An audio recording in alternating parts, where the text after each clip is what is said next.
শাঁখা পড়া বিবাহিত মেয়েদের ভুল করেও এই তিনটি কাজ করতে নেই, নয়তো স্বামীর জীবন শেষ হয়ে যাবে। জীবনে কখনো থাকবে না স্বামী স্ত্রীর মধ্যে প্রেম ভালোবাসা। সেই ভুলগুলো কি জানার আগে যারা আমাকে মনে প্রাণে বিশ্বাস করেন তারা লাইক করে কমেন্টে জয় শ্রীরাম লিখে যাবেন। 1.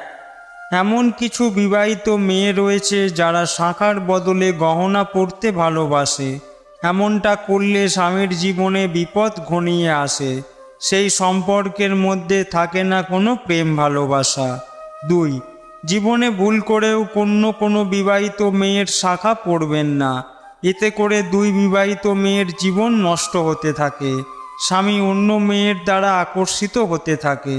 3. বিবাহিত মেয়েদের ভুল করেও হাত থেকে শাঁখা খুলতে নেই, কারণ এটা করলে মা দুর্গা রেগে যান।